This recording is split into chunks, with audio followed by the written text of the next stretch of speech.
स्वागत है आपका बी न्यूज नेशन में। मैं हूं आबिद हुसैन शेख।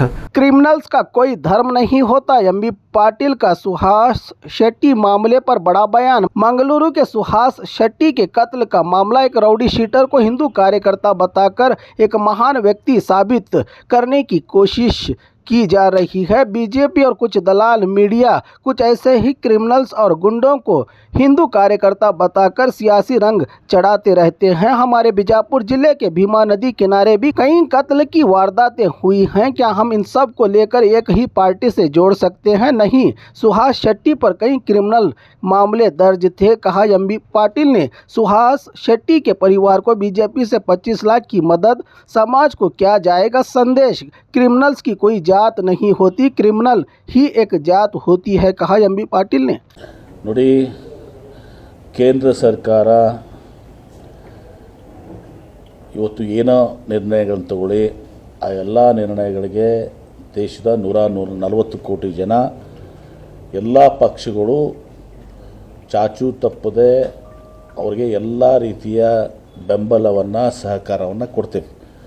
ದೇಶದ ರಕ್ಷಣೆ ಸಲುವಾಗಿ, ನಮ್ಮ ಜನರ ರಕ್ಷಣೆ ಮತ್ತು ಇವತ್ತು ಯಾವುದೇ ಕ್ರಮಗಳನ್ನ ಇವತ್ತೊಂದು ದಿವಸ ಕೇಂದ್ರ ಸರ್ಕಾರ ತಗೊಳ್ಳೋಕ್ಕೆ ಬಯಸ್ತದೆ. ಅದಕ್ಕೆ ನಮ್ಮ ಕಾಂಗ್ರೆಸ್ ಪಕ್ಷ 140 ಕೋಟಿ ಜನ ಎಲ್ಲರೂ ಈ ವಿಚಾರದಲ್ಲಿ, ದೇಶದ ವಿಚಾರ ಬಂದಾಗ ದೇಶ ಪ್ರಥಮ ಪಕ್ಷ ನಂತರ, ಹೀಗಾಗಿ ಯಾವುದೇ ನಿರ್ಣಯ ತಗೊಂಡ್ರೂ ಕೂಡ ಆ ನಿರ್ಣಯಕ್ಕೆ ನಾವೆಲ್ಲರೂ ಕೂಡ ಬದ್ಧರಾಗಿದ್ದೀವಿ. ಇದನ್ನು AICC ಅಧ್ಯಕ್ಷರು ಹೇಳಿದ್ದಾರೆ, ರಾಹುಲ್ ಗಾಂಧಿಯವರು ಹೇಳಿದ್ದಾರೆ, ಇವತ್ತು ನಾವು ಕೂಡ ಪುನರುಚ್ಚರಿಸ್ತಿದ್ದೀವಿ. ಮುಖ್ಯಮಂತ್ರಿಗಳು ಕೂಡ ಹೇಳಿದ್ದಾರೆ, ನಮ್ಮ ಅನೇಕ ಸಚಿವರು ಕೂಡ ಹೇಳಿದ್ದಾರೆ. ಇವತ್ತು ಏನೆಲ್ಲ ಇವತ್ತೊಂದು ದಿವಸ ರಕ್ಷಣೆ ಮಾಡ್ಕೊಳ್ಳೋಕ್ಕೆ ಅಥವಾ ಏನೆಲ್ಲ ಪಾಲನೆ ಮಾಡಲಿಕ್ಕೆ ಈಗ ತಾವು ಹೇಳಿದಿರಿ ಸರ್ಕ್ಯುಲರು, ಅದೆಲ್ಲವನ್ನು ಕೂಡ ಪಾಲನೆ ಮಾಡುವಂಥದ್ದು ಆಗಬೇಕು. ನಮ್ಮ ಜನರ ಸುರಕ್ಷತೆ ಮತ್ತು ಇವತ್ತು ಏನು ಈ ಪಾಕಿಸ್ತಾನ ದೇಶ ಇದೆ, ಇವತ್ತು ಏನು ಈ ಭಯೋತ್ಪಾದನೆಗೆ ಪ್ರೋತ್ಸಾಹವನ್ನು ಕೊಡ್ತಾ ಇದೆ, ಅದು ಜಗಜ್ಜಾಹೀರಾಗಿದೆ. ಇವರಿಗೆ ಯಾವ ರೀತಿ ಇಂದಿರಾ ಗಾಂಧಿಯವರು ಹಿಂದೆ ತಕ್ಕ ಪಾಠವನ್ನು ಕಲಿಸಿದ್ರು, ಅದಕ್ಕೆ ಅಲ್ಲಿ ಆವಾಗಿನ ಕಾಲಕ್ಕೆ ಈ ಕಾಲಕ್ಕೆ ಭಾಳಷ್ಟು ವ್ಯತ್ಯಾಸಗಳಿದ್ದಾವೆ. ಅದನ್ನು ನಾನು ಮಾತನಾಡಲಿಕ್ಕೆ ಹೋಗೋದಿಲ್ಲ. ಅದಾಗಿಯೂ ಕೂಡ ಸಂಪೂರ್ಣವಾಗಿ ನಾವು ಬೆಂಬಲವನ್ನು ಕೊಡ್ತೇವೆ, ಎಲ್ಲವನ್ನು ಕೂಡ ಪಾಲನೆ ಮಾಡ್ತೇವೆ. ನಿಶ್ಚಿತವಾಗಿ ನೋಡಿ, ಒಂದು ಕೇವಲ ಇದು ಕರ್ನಾಟಕ ರಾಜ್ಯ ಅಷ್ಟೇ ಅಲ್ಲ, ಇಡೀ ಭಾರತ ದೇಶ ಪಾಲನೆ ಮಾಡಬೇಕು. ಭಾರತ ದೇಶ ಈ ವಿಚಾರದಲ್ಲಿ ನಾವು ಒಂದಾಗುವಂಥದ್ದಿದೆ.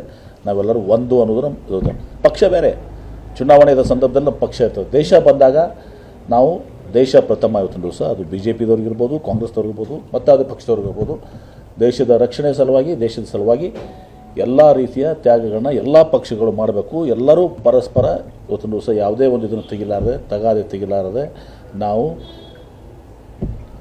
ಕೇಂದ್ರ ಸರ್ಕಾರ ಜೊತೆ ನಾವು ಇದ್ದೀವಿ. ನೋಡಿ, ಕೇಂದ್ರ ಸರ್ಕಾರ ಇವತ್ತು ಏನೋ ನಿರ್ಣಯಗಳನ್ನು ತಗೊಳ್ಳಿ, ಆ ಎಲ್ಲ ನಿರ್ಣಯಗಳಿಗೆ ದೇಶದ 140 ಕೋಟಿ ಜನ ಎಲ್ಲ ಪಕ್ಷಗಳು ಚಾಚು ತಪ್ಪದೆ ಅವರಿಗೆ ಎಲ್ಲ ರೀತಿಯ ಬೆಂಬಲವನ್ನು ಸಹಕಾರವನ್ನು ಕೊಡ್ತೇವೆ. ದೇಶದ ರಕ್ಷಣೆ ಸಲುವಾಗಿ, ನಮ್ಮ ಜನರ ರಕ್ಷಣೆ ಮತ್ತು ಇವತ್ತು ಯಾವುದೇ ಕ್ರಮಗಳನ್ನ ಇವತ್ತೊಂದು ದಿವಸ ಕೇಂದ್ರ ಸರ್ಕಾರ ತಗೊಳ್ಳೋಕ್ಕೆ ಬಯಸ್ತದೆ. ಅದಕ್ಕೆ ನಮ್ಮ ಕಾಂಗ್ರೆಸ್ ಪಕ್ಷ 140 ಕೋಟಿ ಜನ ಎಲ್ಲರೂ ಈ ವಿಚಾರದಲ್ಲಿ, ದೇಶದ ವಿಚಾರ ಬಂದಾಗ ದೇಶ ಪ್ರಥಮ ಪಕ್ಷ ನಂತರ, ಹೀಗಾಗಿ ಯಾವುದೇ ನಿರ್ಣಯ ತಗೊಂಡ್ರೂ ಕೂಡ ಆ ನಿರ್ಣಯಕ್ಕೆ ನಾವೆಲ್ಲರೂ ಕೂಡ ಬದ್ಧರಾಗಿದ್ದೀವಿ. ಇದನ್ನು AICC ಅಧ್ಯಕ್ಷರು ಹೇಳಿದ್ದಾರೆ, ರಾಹುಲ್ ಗಾಂಧಿಯವರು ಹೇಳಿದ್ದಾರೆ, ಇವತ್ತು ನಾವು ಕೂಡ ಪುನರುಚ್ಚರಿಸ್ತಿದ್ದೀವಿ. ಮುಖ್ಯಮಂತ್ರಿಗಳು ಕೂಡ ಹೇಳಿದ್ದಾರೆ, ನಮ್ಮ ಅನೇಕ ಸಚಿವರು ಕೂಡ ಹೇಳಿದ್ದಾರೆ. ಇವತ್ತು ಏನೆಲ್ಲ ಇವತ್ತೊಂದು ದಿವಸ ರಕ್ಷಣೆ ಮಾಡ್ಕೊಳ್ಳೋಕ್ಕೆ ಅಥವಾ ಏನೆಲ್ಲ ಪಾಲನೆ ಮಾಡಲಿಕ್ಕೆ ಈಗ ತಾವು ಹೇಳಿದಿರಿ ಸರ್ಕ್ಯುಲರು, ಅದೆಲ್ಲವನ್ನು ಕೂಡ ಪಾಲನೆ ಮಾಡುವಂಥದ್ದು ಆಗಬೇಕು. ನಮ್ಮ ಜನರ ಸುರಕ್ಷತೆ ಮತ್ತು ಇವತ್ತು ಏನು ಈ ಪಾಕಿಸ್ತಾನ ದೇಶ ಇದೆ, ಇವತ್ತು ಏನು ಈ ಭಯೋತ್ಪಾದನೆಗೆ ಪ್ರೋತ್ಸಾಹವನ್ನು ಕೊಡ್ತಾ ಇದೆ, ಅದು ಜಗಜ್ಜಾಹೀರಾಗಿದೆ. ಇವರಿಗೆ ಯಾವ ರೀತಿ ಇಂದಿರಾ ಗಾಂಧಿಯವರು ಹಿಂದೆ ತಕ್ಕ ಪಾಠವನ್ನು ಕಲಿಸಿದ್ರು, ಅದಕ್ಕೆ ಅಲ್ಲಿ ಆವಾಗಿನ ಕಾಲಕ್ಕೆ ಈ ಕಾಲಕ್ಕೆ ಭಾಳಷ್ಟು ವ್ಯತ್ಯಾಸಗಳಿದ್ದಾವೆ. ಅದನ್ನು ನಾನು ಮಾತನಾಡಲಿಕ್ಕೆ ಹೋಗೋದಿಲ್ಲ. ಅದಾಗಿಯೂ ಕೂಡ ಸಂಪೂರ್ಣವಾಗಿ ನಾವು ಬೆಂಬಲವನ್ನು ಕೊಡ್ತೇವೆ, ಎಲ್ಲವನ್ನು ಕೂಡ ಪಾಲನೆ ಮಾಡ್ತೇವೆ. ನಿಶ್ಚಿತವಾಗಿ ನೋಡಿ, ಒಂದು ಕೇವಲ ಇದು ಕರ್ನಾಟಕ ರಾಜ್ಯ ಅಷ್ಟೇ ಅಲ್ಲ, ಇಡೀ ಭಾರತ ದೇಶ ಪಾಲನೆ ಮಾಡಬೇಕು. ಭಾರತ ದೇಶ ಈ ವಿಚಾರದಲ್ಲಿ ನಾವು ಒಂದಾಗುವಂಥದ್ದಿದೆ. ನಾವೆಲ್ಲರೂ ಒಂದು ಅನ್ನೋದು ನಮ್ಮ ಪಕ್ಷ ಬೇರೆ, ಚುನಾವಣೆಯ ಸಂದರ್ಭದಲ್ಲಿ ನಮ್ಮ ಪಕ್ಷ ಇರ್ತದೆ. ದೇಶ ಬಂದಾಗ ನಾವು ದೇಶ ಪ್ರಥಮ ಇವತ್ತಿನ ದಿವಸ, ಅದು ಬಿ ಜೆ ಪಿದವ್ರಿಗಿರ್ಬೋದು, ಕಾಂಗ್ರೆಸ್ದವ್ರಿಗಿರ್ಬೋದು, ಮತ್ತು ಅದು ಪಕ್ಷದವ್ರಿಗಿರ್ಬೋದು, ದೇಶದ ರಕ್ಷಣೆ ಸಲುವಾಗಿ, ದೇಶದ ಸಲುವಾಗಿ ಎಲ್ಲ ರೀತಿಯ ತ್ಯಾಗಗಳನ್ನ ಎಲ್ಲ ಪಕ್ಷಗಳು ಮಾಡಬೇಕು. ಎಲ್ಲರೂ ಪರಸ್ಪರ ಇವತ್ತಿನ ದಿವಸ ಯಾವುದೇ ಒಂದು ಇದನ್ನು ತೆಗಿಲಾರದೆ ನಾವು ಕೇಂದ್ರ ಸರ್ಕಾರ ಜೊತೆ ನಾವಿದ್ದೀವಿ.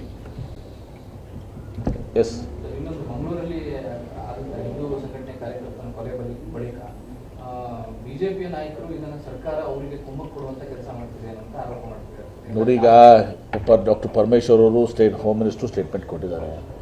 ಇವತ್ತು ಎಲ್ಲವನ್ನೂ ಒಯ್ದು ನೀವು ಹಿಂದುತ್ವಗ ಜಾತಿಗೆ ಹಚ್ಚುವಂಥದ್ದು ಆಗಬಾರ್ದು. ಇವತ್ತು ಅನೇಕ ಸಲ ಕ್ರಿಮಿನಲ್ಸ್ ಇರ್ತಾರೆ, ರೌಡಿ ಶೀಟರ್ಸ್ ಇರ್ತಾರೆ. ಇವತ್ತು ನಮ್ಮ ಜಿಲ್ಲೆಯಲ್ಲೂ ಕೂಡ ಆಗಿದಾವೆ, ಭೀಮಾ ತೀರದಲ್ಲಿ ಬೇಕಾದಷ್ಟು ಆಗ್ತವೆ. ಅದ್ರ ಒಯ್ದು ನಾವು ಒಂದು ಪಕ್ಷಕ್ಕೆ ಹಚ್ಚಕ್ಕೆ ಬರ್ತದ? ಅದು ಪರಮೇಶ್ವರ್ ಹೇಳ್ತಾರೆ. ಅದ್ರ ಮೇಲೆ ಯಾರ ಮೇಲೆ ಇವತ್ತು ಸಹ ಕೇಸ್ಗಳಿದ್ದಾವೆ, ಇದು ಎಲ್ಲನೂ ಕೂಡ ಇದನ್ನು ಹೇಳಿದ್ದಾರೆ. ಅವೆಲ್ಲನೂ ಇಂಥವ್ರು ತಾವು ಬಡದಾಡಿ ಇವತ್ತು ಸಹ ಅದೇ ಅವ್ರು ಹಿಂದೂಗಳೇ ಇರ್ಬೋದು, ಮುಸ್ಲಿಮಾರೇ ಇರ್ಬೋದು. ಮನೆ ಆಗಲಿಲ್ವಾ ಬಿಜಾಪುರದಲ್ಲಿ ಒಂದು ಶೂಟೌಟ್ ಆಗಲಿಲ್ವಾ? ಅದೆಲ್ಲವನ್ನು ಒಯ್ದು ಹಿಂದೂ ಮುಸ್ಲಿಮ್ಗೆ ಹೋಗಿ ಹಚ್ಚೋದು ಸರಿಯಲ್ಲ. Criminals R criminals. ಅದು ಯಾವುದೇ ಜಾತಿಯವರು ಇರಲಿ, ಯಾವುದೇ ಧರ್ಮದವ್ರು ಇರಲಿ, ಯಾವುದೇ ಪಕ್ಷಿಕವ್ರು ಅಂಟ್ಕೊಂಡಿರಲಿ, ಕ್ರಿಮಿನಲ್ಸ್ ಅವ್ರದ್ದು ಬೇರೆಯೇ ಜಾತಿ. ಅದು ಹಿಂದೂನೂ ಅಲ್ಲ, ಮುಸ್ಲಿಮೂ ಅಲ್ಲ, ಕ್ರಿಸ್ಟರು ಅಲ್ಲ, ಬೌದ್ಧರು ಅಲ್ಲ, ಸಿಖ್ರು ಅಲ್ಲ. ಆ ಜಾತಿನೇ ಬೇರೆ. ಅದು ಕರೆಕ್ಟ್, ಅದನ್ನೇ ಹೇಳ್ತಾರಲ್ಲ. ಅವರು ರೌಡಿ ಶೀಟರ್ನ ವಿಜೃಂಭಿಸುವಂಥ ಕೆಲಸ ಮಾಡ್ತಾ ಇದ್ದಾರೆ. ಒಯ್ದು ಅದನ್ನು ಹಿಂದುತ್ವ ಜನ ನೋಡ್ತಾ ಇದ್ದಾನಲ್ಲ, ಗೊತ್ತಿರಂಗಿಲ್ವಾ? ಆ ಭಾಗದಲ್ಲಿ, ಮಂಗಳೂರು ಭಾಗದಲ್ಲಿ ಜನ ಗೊತ್ತಿಲ್ವಾ ಇದು? ಇವ್ನು ರೌಡಿ ಶೀಟರು ಹಿಂಗೆಲ್ಲ ಹಿನ್ನೆಲೆ, ಕ್ರಿಮಿನಲ್ ಹಿನ್ನೆಲೆ ಇದೆ ಅಂತ ಗೊತ್ತಿರೋದಿಲ್ವಾ? ಅದನ್ನು ಒಯ್ದು ಇವರು ರಾಜಕೀಯ ಮಾಡ್ಬೇಕಂತಾರಂದ್ರೆ ಇದು ಭಾಳ ಅಸಹ್ಯ ಪರಿಸ್ಥಿತಿ. ಇದು ಥ್ಯಾಂಕ್ ಯು, ಧನ್ಯವಾದಗಳು. ಎಸ್, ಇನ್ನೊಂದು ಮಂಗಳೂರಲ್ಲಿ ಹಿಂದೂ ಸಂಘಟನೆ ಕಾರ್ಯಕರ್ತನ ಕೊಲೆ ಬಳಿಕ ಬಿಜೆಪಿಯ ನಾಯಕರು ಇದನ್ನು ಸರ್ಕಾರ ಅವರಿಗೆ ಕುಮ್ಮಕ್ಕು ಕೊಡುವಂತ ಕೆಲಸ ಮಾಡ್ತಿದೆ ಅಂತ ಆರೋಪ ಮಾಡ್ತಿದ್ದಾರೆ. ನೋಡಿ, ಈಗ ಡಾಕ್ಟರ್ ಪರಮೇಶ್ವರ್ ಅವರು ಹೋಮ್ ಮಿನಿಸ್ಟ್ರು ಸ್ಟೇಟ್ಮೆಂಟ್ ಕೊಟ್ಟಿದ್ದಾರೆ. ಇವತ್ತು ಎಲ್ಲವನ್ನೂ ಒಯ್ದು ನೀವು ಹಿಂದುತ್ವಗ ಜಾತಿಗೆ ಹಚ್ಚುವಂಥದ್ದು ಆಗಬಾರ್ದು. ಇವತ್ತು ಅನೇಕ ಸಲ ಕ್ರಿಮಿನಲ್ಸ್ ಇರ್ತಾರೆ, ರೌಡಿ ಶೀಟರ್ಸ್ ಇರ್ತಾರೆ. ಇವತ್ತು ನಮ್ಮ ಜಿಲ್ಲೆಯಲ್ಲೂ ಕೂಡ ಆಗಿದಾವೆ, ಭೀಮಾ ತೀರದಲ್ಲಿ ಬೇಕಾದಷ್ಟು ಆಗ್ತವೆ. ಅದ್ರ ಒಯ್ದು ನಾವು ಒಂದು ಪಕ್ಷಕ್ಕೆ ಹಚ್ಚಕ್ಕೆ ಬರ್ತದ? ಅದು ಪರಮೇಶ್ವರ್ ಹೇಳ್ತಾರೆ. ಅದ್ರ ಮೇಲೆ ಯಾರ ಮೇಲೆ ಇವತ್ತು ಸಹ ಕೇಸ್ಗಳಿದ್ದಾವೆ, ಇದು ಎಲ್ಲನೂ ಕೂಡ ಇದನ್ನು ಹೇಳಿದ್ದಾರೆ. ಅವೆಲ್ಲನೂ ಇಂಥವ್ರು ತಾವು ಬಡದಾಡಿ ಇವತ್ತು ಸಹ ಅದೇ ಅವ್ರು ಹಿಂದೂಗಳೇ ಇರ್ಬೋದು, ಮುಸ್ಲಿಮಾರೇ ಇರ್ಬೋದು. ಮನೆ ಆಗಲಿಲ್ವಾ ಬಿಜಾಪುರದಲ್ಲಿ ಒಂದು ಶೂಟೌಟ್ ಆಗಲಿಲ್ವಾ? ಅದೆಲ್ಲವನ್ನು ಒಯ್ದು ಹಿಂದೂ ಮುಸ್ಲಿಮ್ಗೆ ಹೋಗಿ ಹಚ್ಚೋದು ಸರಿಯಲ್ಲ. Criminals R criminals.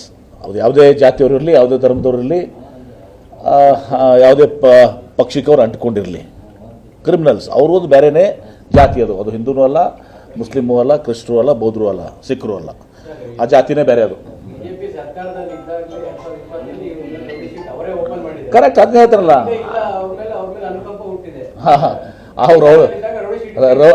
ರೌಡಿ ಶೀಟರ್ನ ವಿಜೃಂಭಿಸುವಂಥ ಕೆಲಸ ಮಾಡ್ತಾ ಇದ್ದಾರೆ. ಒಯ್ದು ಅದನ್ನು ಹಿಂದುತ್ವ ಜನ ನೋಡ್ತಾ ಇದ್ದಾನಲ್ಲ, ಗೊತ್ತಿರಂಗಿಲ್ವಾ? ಆ ಭಾಗದಲ್ಲಿ, ಮಂಗಳೂರು ಭಾಗದಲ್ಲಿ ಜನ ಗೊತ್ತಿಲ್ವಾ ಇದು? ಇವ್ನು ರೌಡಿ ಶೀಟರು ಹಿಂಗೆಲ್ಲ ಹಿನ್ನೆಲೆ, ಕ್ರಿಮಿನಲ್ ಹಿನ್ನೆಲೆ ಇದೆ ಅಂತ ಗೊತ್ತಿರೋದಿಲ್ವಾ? ಅದನ್ನು ಒಯ್ದು ಇವರು ರಾಜಕೀಯ ಮಾಡ್ಬೇಕಂತಾರಂದ್ರೆ ಇದು ಭಾಳ ಅಸಹ್ಯ ಪರಿಸ್ಥಿತಿ. ಇದು ಥ್ಯಾಂಕ್ ಯು, ಧನ್ಯವಾದಗಳು. और खबरों के लिए देखते रहिए बी न्यूज़ नेशन।